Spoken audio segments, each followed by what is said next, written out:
Well, over the past 2 decades, roughly 5,000 Boy Scouts on the peninsula have risen to Eagle Scout. That's the highest achievement in scouting. And each one of them has George Maher to thank for it, even in just a small way. But it's George's own Eagle Scout award that is at the heart of tonight's Bay Area Proud. NBC Bay Area's Garvin Thomas joins us now with his story. Janelle, for those 20 years, George Maher has volunteered for the Scouts advancement team, double-checking applications, filing away awards. Now, because of that, perhaps no one better knows what it takes to be an Eagle Scout than George.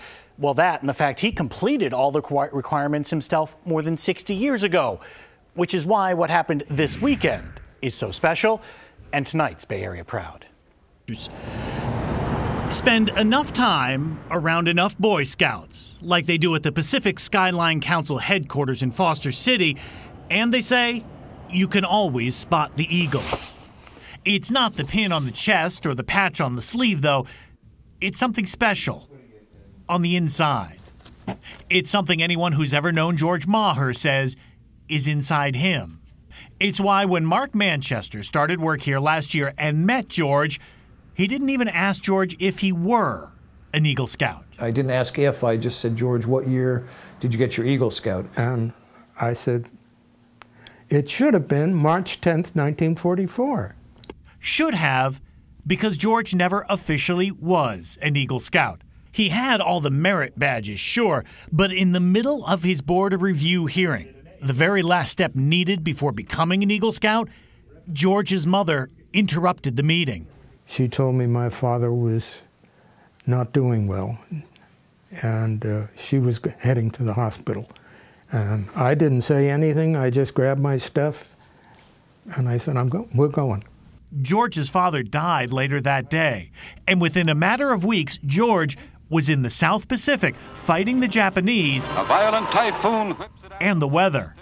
It was during one typhoon in particular that George was tossed about the deck so violently he lost his wallet containing his life card, the only written proof of his Boy Scout accomplishments. George returned to the States, got married, raised a family, and did write one letter to the Boy Scouts asking about his award. And the letter that I wrote was returned to me, addressee unknown. That's it. I'm out of luck. And that was that. Until that day last year when George told Mark his story. This time, Mark sent some letters off himself. These were returned with a very different message. It was the letter saying that I am an Eagle Scout, and they gave me the date of March 10th, 1944. And there wasn't a dry eye in the place. George had always told himself the Eagle Scout thing didn't bother him too much, but perhaps down deep, it really did. On my honor, I will do my best. On my honor, I will do my best. Which is why this past Sunday meant so much. 68 years, 9 months, and 7 days late, George Maher got his pin, his patch, got what he had earned. Ultimately, what's in your chest matters so much more than what's on it. In George Maher's case, though, those two finally match. And thank you and George. Nothing could make that story better, right? I want the story to keep going, I know, actually. I love that I can story. make it better. You see the young man who pinned the Eagle Scout medal on George? Yeah.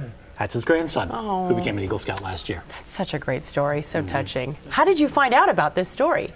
Some friends associated with the Boy Scouts let me know that this was coming up. They knew it was something special and deserved some coverage. Yeah, really and George neat. does. Thanks for sharing it. Excellent story. Thank you, Garvin.